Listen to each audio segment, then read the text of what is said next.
नमस्ते दोस्तों। ये होटल शायद बाहर से उतना खास ना लगे, लेकिन काफी साफ सुथरा। सुबह का ब्रेकफास्ट काफी बेसिक था, लेकिन जो था वो फ्रेश था। कुछ ब्रेड्स, पनीर, फल, कॉफी और जूस। कोई बहुत ज्यादा वैरायटी नहीं थी, लेकिन दिन की शुरुआत के लिए ठीक था। कभी कभी होटल बहुत फैंसी नहीं होते, लेकिन उनकी सादगी और शांति आपको एक अलग ही सुकून देती है।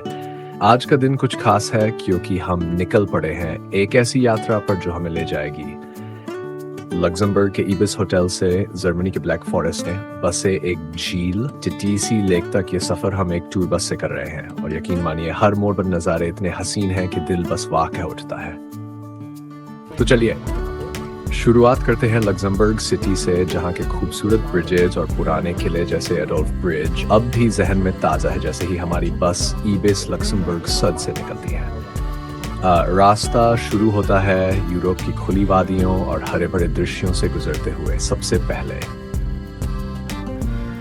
हम पहुंचते हैं मेच की ओर, फ्रांस का एक ऐतिहासिक शहर जहां की गोथिक स्टाइल कैथेड्रल सामने आते ही दिल में एक सन्नाटा सा छा जाता है और मोजेल रिवर के किनारे की सड़कों पर चलते हुए ऐसा लगता है जैसे हम समय में पीछे लौट आए हों। अगर समय हो तो यहीं पर एक छोटा सा ब्रेक जरूर लेना चाहिए ताकि इस शहर की गहराई को महसूस किया जा सके। इसके बाद हमारी सहमत ले आती है स्ट्रासबर्ग शहर की ओर, जो फ्रांस और जर्मनी की सीमा पर बसा है। यहाँ के हाफ टिम्बर्ड हाउसेस जैसे किसी परी कथा के पन्नों से निकले हुए लगते हैं और ग्रैंडी, जो कि यूनेस्को वर्ल्ड हेरिटेज साइट है, वो इतिहास की परतों को धीरे धीरे हमारे सामने खोल देती है। और हाँ, स्ट्रासबर्ग कैथेड्रल जब सामने आता है तो आंखें बस हट जाती हैं, क्योंकि इतनी भव्यता को शब्दों में बयान कर पाना नामुमकिन है। स्ट्रासबर्ग पार करते ही हम जर्मनी में प्रवेश करते हैं और इसके बाद शुरू होता है एक शांत और हरियाली से भरा सफर। यहाँ का जर्मन कंट्री साइड जैसे हमें गले लगाकर कहता है कि चलो कुछ पल सुकून के साथ बिताते हैं।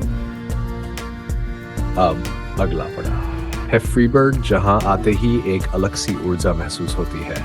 ये एक यूनिवर्सिटी टाउन है, लेकिन साथ ही ब्लैक फॉरेस्ट के प्रवेश द्वार के रूप में भी जाना जाता है।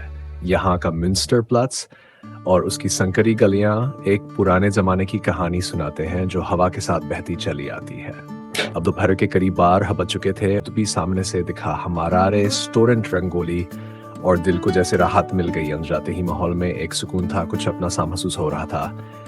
आज लंच में जो थाली सजी थी वो देखकर ही मुंह में पानी आ गया। बिरयानी की खुशबू जैसे हर कोने में फैल चुकी थी और जब उसके बाद आया बर्गर, जो बाहर से क्रिस्पी और अंदर से सॉफ्ट फ्रेंच फ्राइज का तो क्या कहें। फिर आया दही बड़ा ठंडा और मखमली था जैसे मुंह में जाते ही घुल जाए, और हम सबकी मुस्कुराहट बता रही थी कि रंगोली ने सच में रंग भर दिए।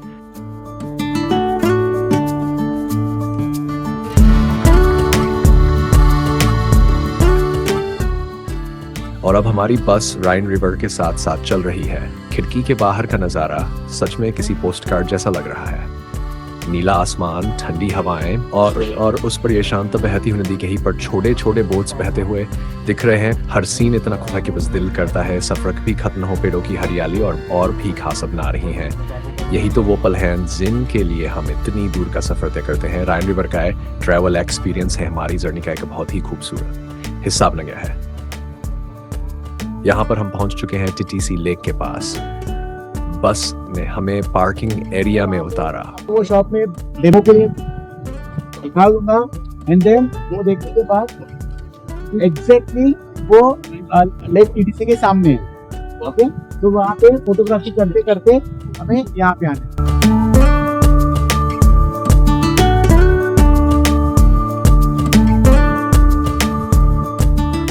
और जैसे ही हमने पहला कदम रखा, सामने दिखी रंग बिरंगी दुकानों की कतारें।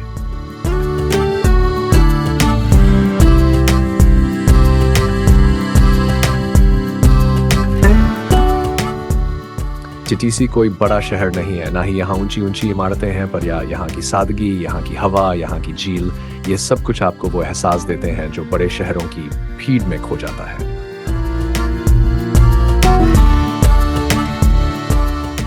कहीं से ताजे जर्मन ब्रेड की खुशबू आ रही थी, कहीं लकड़ी से बनी घड़ियों की टक टक सुनाई दे रही थी।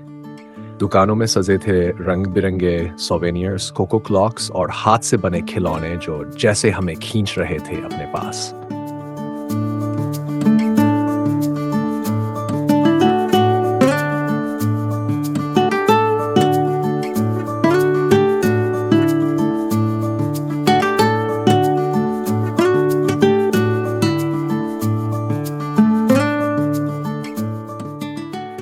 और जैसे जैसे हम आगे बढ़ते गए, सामने से दिखने लगी वो नीली नीली झील, जिसमें बादलों की परछाई ऐसे तैर रही थी जैसे कोई सपना हो। मन जैसे थम सा गया था उस पल।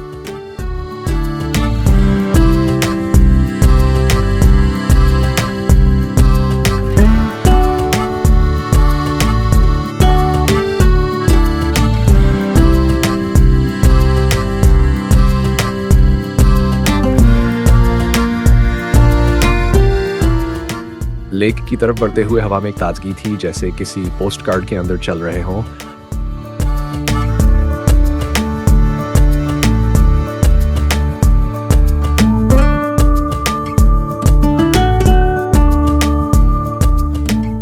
चारों ओर हरियाली और झील की लहरों पर हल्की सी धूप की चमक।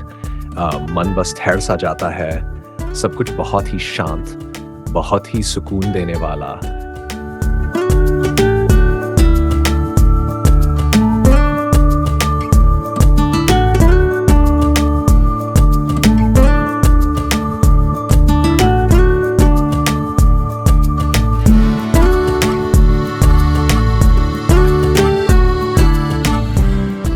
और हम भी खड़े हो गए उस रेलिंग के पास, जहां से टीटीसी लेक पूरी तरह हमारे सामने खुल जाती है।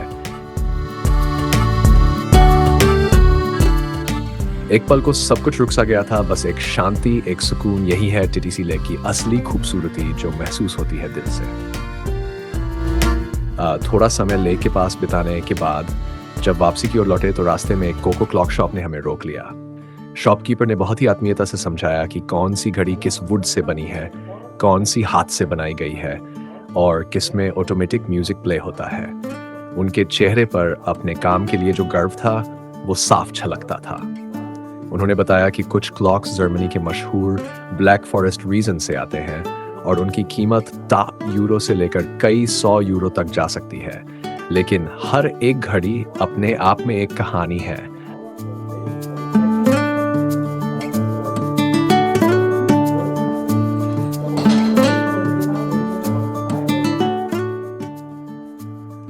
अब टीटीसी लेक की सैर पूरी हो चुकी है, बस हमारे डिपार्चर के लिए तैयार खड़ी है और हम भी अपने दिल में एक अलग सी खुशी और उत्साह लिए बस में वापस आ चुके हैं। लेकिन एक बात जो दिल को छू गई वो थी वहाँ के एक वॉशरूम के बाहर लगा बोर्ड। हिंदी में साफ साफ लिखा था, शौचालय जर्मनी की धरती पर ब्लैक फॉरेस्ट की वादियों में जब अपनी भाषा की एक झलक दिखती है तो वो एक पल कुछ खास बन जाता है। अब दिलों की धड़कनें और तेज हो रही हैं, क्योंकि हमारा अगला पड़ाव है वो जगह जिसका सपना हर ट्रैवलर देखता है। हम जा रहे हैं स्विट्जरलैंड। दिल में उमंग, चेहरे पर मुस्कान और आंखों में अल्पाइन पहाड़ों की तस्वीर लिए हम रवाना हो चुके हैं राइन फॉल्स की ओर।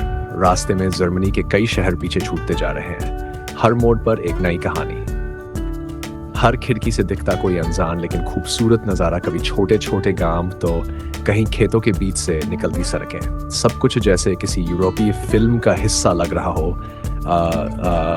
और बस के अंदर भी माहौल अलग ही है। कुछ लोग गाना गा रहे हैं, कुछ खिड़की से बाहर झांक कर हर पल को जी रहे हैं। अब बस कुछ ही देर में हम पहुंचेंगे उस अद्भुत जलप्रपात के पास, राइन फॉल्स, जो हमें हमारे ड्रीम डेस्टिनेशन की पहली झलक दिखाएगा। तो बने रहिए इस सफर में हमारे साथ, क्योंकि अब जो आगे आने वाला है वो किसी जादू से कम नहीं होगा। बस से जैसे ही हम उतरे, दिल में एक अलग ही जोश था। सामने फॉल्स की गूंज सुनाई दे रही थी और कदम खुद ब खुद उस ओर बढ़ने लगे। हर कोई मस्ती में हंसी मजाक करते हुए चारों तरफ के नज़ारे अपने कैमरे में कैद करता जा रहा था। इतनी सुंदरता, इतनी ताकत और इतनी शांति एक साथ, बस मन वही रुक जाना चाहता था। तो 5:15 हमें यहाँ पे मिल रहा है, 5:15, क्योंकि वो बोट हमारी यहाँ से ही छूटेगी, अगेन हमें यहाँ पे लाएगी। तो उससे पहले मैं आपको वहाँ पे चाय देता हूँ। थोड़ी देर बाद सबने मिलकर एक छोटी सी चाय ब्रेक ली। चाय की गर्माहट और सामने बहते झरने का शोर एक परफेक्ट कॉम्बिनेशन था। चाय के बारे टूर मैनेजर ने कहा, आप सबको अब 30 मिनट मिलते हैं फोटोज क्लिक करने के लिए, फिर हम सब बोट पॉइंट पर मिलेंगे। और हाँ, समय से पहुंचना जरूरी है, वरना बोट राइड मिस हो जाएगी।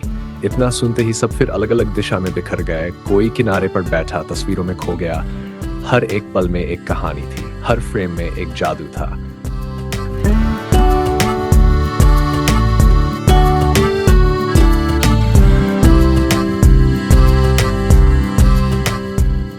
और अब हम सब चल पड़े हैं बोट पॉइंट की ओर, जहां से राइन फॉल्स को और भी करीब से देखने का सपना पूरा होने वाला है।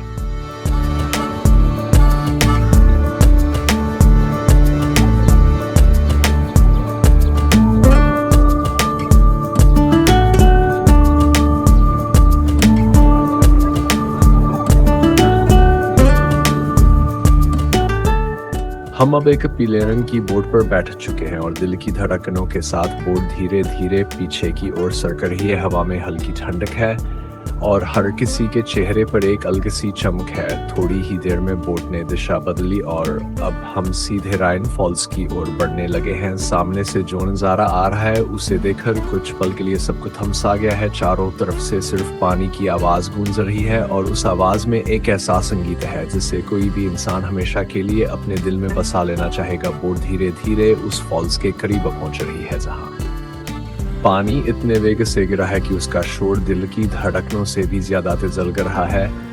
लोगों ने कैमरे निकाल लिए हैं, कोई वीडियो बना रहा है, कोई सेल्फी ले रहा है, लेकिन कुछ खामोश लोग आंखों से इस नज़ारे को पी रहे हैं। चारों ओर पानी ही पानी है और सामने विशाल राइन फॉल्स एक राजा की तरह खड़ा है जो पूरी ताकत से अपनी शक्ति दिखा रहा है। कभी कभी तो पानी की छींटे बोट तक आ जाती हैं और एक ठंडा साजों का पूरे शरीर को भिगो देता है।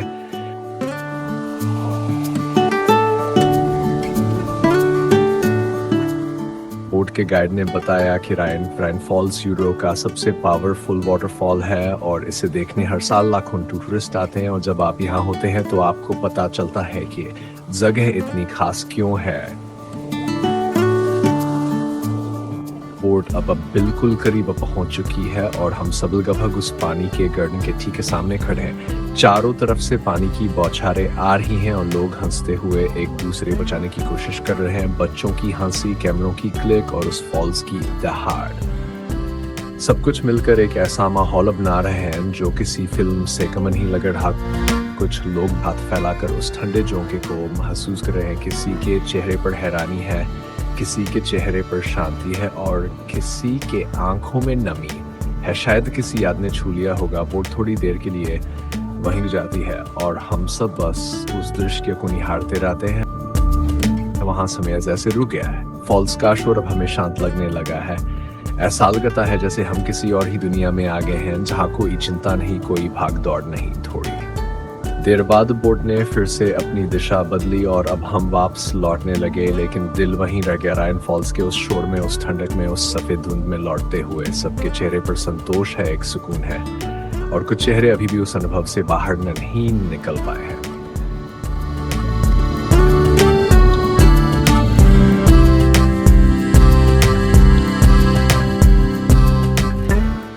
शायद हम सब ने वहाँ कुछ छोड़ा है या कुछ, और यही तो यात्रा का असली सार होता है। सिर्फ जगह देखना नहीं बल्कि उन महसूस करना। और राइन फॉल्स वो जगह है जो सिर्फ देखी नहीं जाती बल्कि महसूस की जाती है। हमारी बोट किनारे की ओर बढ़ रही है लेकिन हमारे दिल उसला रो में ही कहीं बहते जा रहे हैं। राइन फॉल्स की बोट राइड के बाद दिल में बहुत सारी यादें और आंखों में वो झरने की गूंजती तस्वीरें लेकर अब हम सब धीरे धीरे अपनी बस की तरफ वापस बढ़ रहे हैं। मन बार बार पीछे मुड़ने को कर रहा है, जैसे कुछ छूट रहा हो, जैसे उस पानी की गूंज में हमारी हंसी भी कहीं रह गई हो। एक बार फिर हमने रुककर उस अद्भुत नज़ारे को देखा और एक लास्ट झलक अपने दिल में कैद कर ली और फिर चल दी अपनी बस की ओर।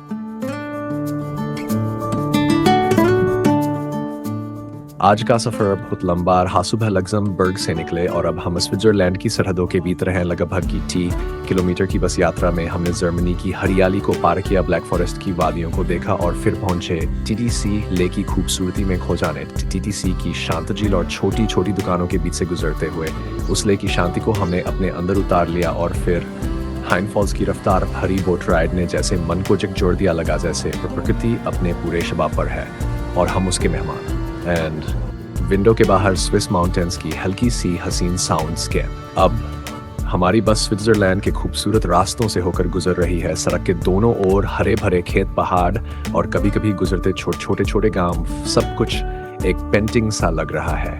हर मोड़ पर कुछ नया, हर पल में एक कहानी। हमारे आज के सभी व्यू पॉइंट्स यानी टिटीसी और राइन फॉल्स अब पूरे हो चुके हैं और अब हम बढ़ रहे हैं ज्यूरिक की ओर, जहां हमारा आज का होटल है, होटल हैरीज। होटल के लॉबी की हल्की आवाज़ें, सूटकेस होटल हैरीज में जैसे ही हम पहुंचे एक सुकून का एहसास हुआ। दिन भर की थकान के बाद कमरे की गर्माहट और इंडियन डिनर की खुशबू, ये दोनों हमें घर जैसा महसूस करवाया। डिनर में दाल, सब्जी, रोटी, चावल और गुलाब जामुन जैसे थाली पूरी तरह आत्मा को तृप्त कर गई। डिनर के बाद सभी अपने अपने कमरों में चले गए और हमने भी रेस्ट किया। मिलते हैं कल सुबह ब्रेकफास्ट। नमस्ते, शुभ रात्रि।